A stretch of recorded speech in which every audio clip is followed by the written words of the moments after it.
El COVID-19 o la pandemia que generó el coronavirus ha tenido un impacto enorme en la economía regional, local, nacional y global. Entonces creo que aún no hemos terminado de dimensionar el impacto que ha tenido todo esto sobre los negocios y quizás la segunda ola de impacto va a ser el impacto que va a tener esas consecuencias, es decir, la consecuencia de la consecuencia. Para esto, para mí, hay que hacer dos cosas, hay que trabajar sobre dos vectores. Primero es soltar la idea de que todo va a volver a ser como antes. Creo que eso es una idea que nos lleva a una posición pasiva, a una posición de espera, que nos paraliza y creo que eso puede jugarnos en contra. Lo cual, primero es aceptar lo que pasó, entender que no es responsabilidad nuestra y entender que tenemos que comenzar a construir el negocio. Y ahí está la segunda cuestión, que tiene que ver con repensar el negocio desde cero. Animarnos a resetear y a repensar el negocio desde cero, generar espacios de nuevos pensamientos, espacios para redefinir el negocio, porque el impacto va a ser muy alto. Pienso que hay cambios en los usos y costumbres de la gente, ¿sí? Creo que, por ejemplo, el trabajo remoto, el teletrabajo, la compra online, la transformación digital, nos obliga a redefinir el negocio. Y ahí creo que hay tres preguntas para hacerse. Primero es qué cosas debo hacer. Segundo, qué cosas tengo que incorporar en mi negocio, qué aspectos o qué perfiles tengo que incorporar. Y también muy importante es qué cosas tengo que dejar de hacer en este nuevo contexto o en esta nueva forma de hacer negocios.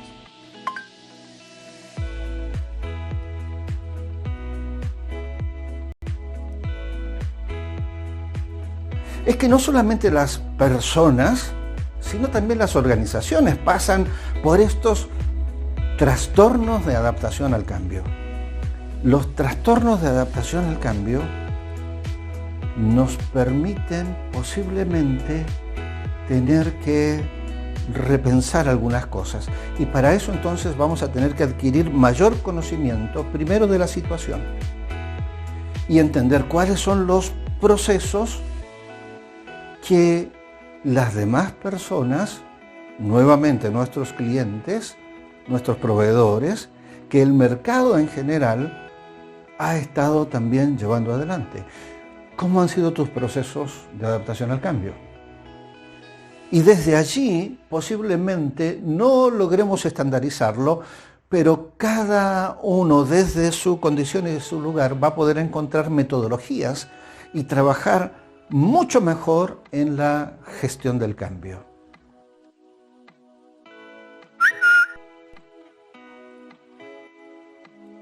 Si algo positivo nos deja el COVID de todo esto, es que se aceleraron muchísimo los tiempos o los procesos de digitalización en todas las organizaciones. Es que para poder realmente tener un teletrabajo eficiente, antes tenemos que tener bien claros los procesos internos y los roles y responsabilidades de cada una de las personas, cuáles son los objetivos, cuál es el propósito que tiene cada persona en su puesto. Una vez que tenemos eso definido, el teletrabajo es una realidad que va a generar muchísimos beneficios a cualquier empresa. Lo mismo que, como les decía, las ventas e-commerce.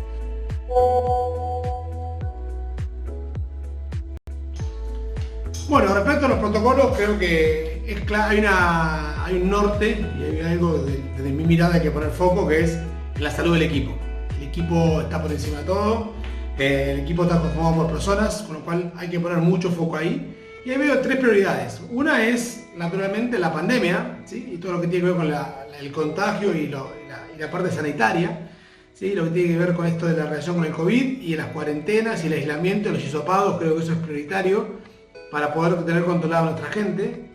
Pero también es prioritario la salud psíquica y psicológica del equipo. Tenemos que estar muy atentos a esto, tenemos que generar espacios de conversaciones donde poder entender cómo está nuestro equipo, qué necesita y cómo podemos ayudarlo. Y un tercer desafío, la vez pasada escuchaba a alguien en una charla que participé decir que esto no era teletrabajo, sino que era teletrabajo con obstáculos, porque claramente el contexto de cada uno de nuestros trabajadores, en los que están haciendo teletrabajo, está con los niños, están con adultos mayores, están con temas de conexión, están con las labores de la casa. Creo que hay un desafío ahí grande que entender cómo está impactando también el contexto en todo este combo. Entonces tres variables: salud sanitaria o contagios propios del COVID, salud psíquica y psicológica, y entender el contexto en en el que se está manejando.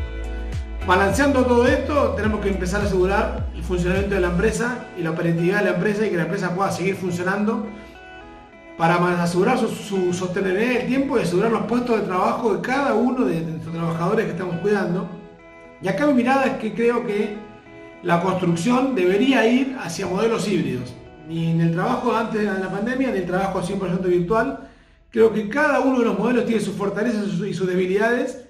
Debemos entender cómo impactan cada empresa estos dos modelos y construir un modelo híbrido a medida de cada empresa que permita potenciar los resultados y mejorar la forma en la que se está trabajando.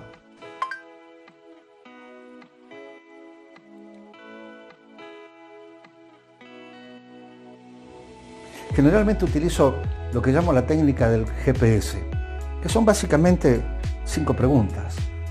Y creo que en este tiempo vamos a tener que utilizarla muchísimo para las organizaciones. Tengo que volver a preguntarme, ¿dónde estoy? Claro, este río nos ha movilizado y nos ha movido un poquito el piso también. Así que tenemos que pensar, ¿y dónde estoy? ¿Dónde estoy parado? ¿Dónde estoy posicionado en este momento? La segunda pregunta es, ¿y dónde quiero ir? Así que nuestro GPS tiene que estar activo. Una para saber mi posición, pero la otra es porque también tengo que determinar cuál es el lugar donde quiero estar y hacia dónde vamos a dirigir nuestra organización. La tercera pregunta es, ¿cuál es la ruta que voy a elegir? Si nos respondemos al menos estas 4 preguntas, ¿dónde estoy? ¿Dónde quiero ir? ¿Qué ruta voy a seguir? ¿Y qué vehículo voy a utilizar? Tengo que también estar dispuesto a recalcular tantas veces sea necesario, porque estamos entrando a caminos que no hemos transitado antes.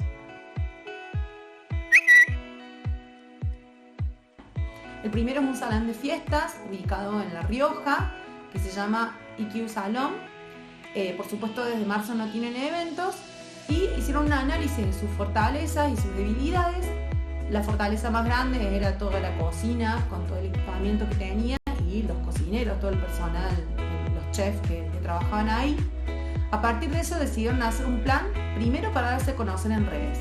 Empezaron a hacer vivos de Instagram con entrevistas a chefs famosos de todo el país. Una vez que tuvieron un buen público ya siguiéndolos en redes, empezaron a ofrecer cursos de cocina virtuales desde las instalaciones del salón, dictaban los cursos. Y este último mes han incorporado también toda una línea de delivery de menús gourmet para enviar y también una línea de productos regionales que los venden en todo el país.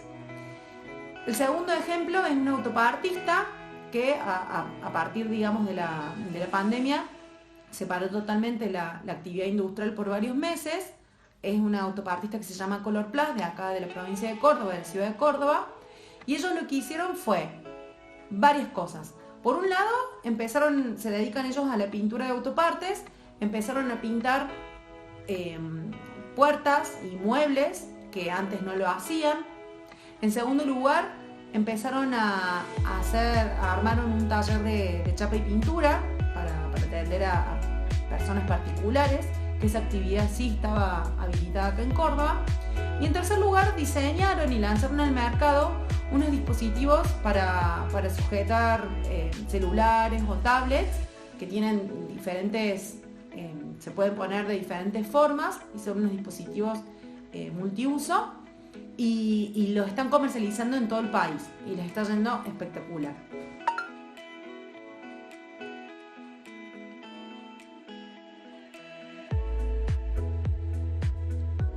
Los cambios de épocas tienen varias características, ya las estamos descubriendo, pero sí podemos generar modelos que se adapten y que puedan ser mucho más efectivos a esta nueva realidad.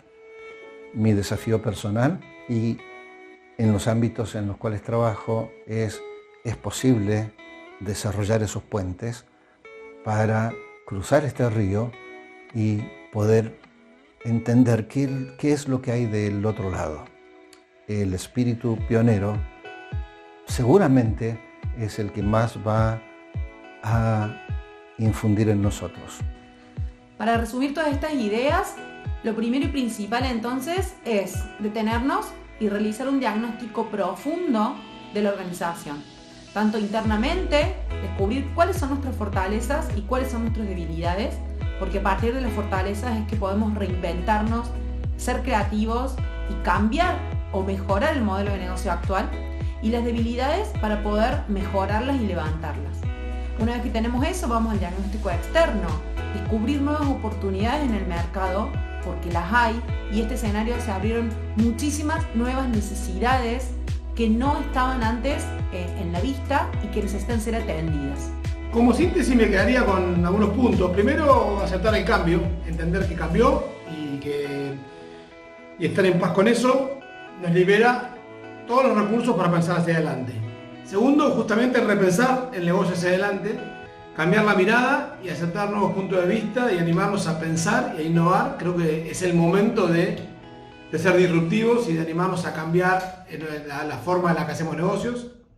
Y ahí entra el tercer punto, que es el cliente. Escuchar al cliente es clave, entender cómo quedó. Muy probablemente el cliente sea la misma persona, pero sea un nuevo cliente, con nuevas necesidades, con nuevas inquietudes. Tenemos que entenderlo y entender que la calidad de experiencia que le demos al cliente va a definir el tamaño del negocio que vamos a tener hacia adelante y el tipo de negocio que tenemos hacia adelante. Quien invierta en el cliente está más que probado en muchos trabajos escritos que es quizás una inversión espectacular, que se repaga naturalmente, con lo cual el cliente en el centro. Y por último, como hablamos hace un ratito, la tecnología. Incorporar tecnología va a ser crítico para hacer procesos más eficientes, y creo que hoy quien se quede en el mundo analógico está tomando demasiados riesgos y no sería un lugar deseable donde estar.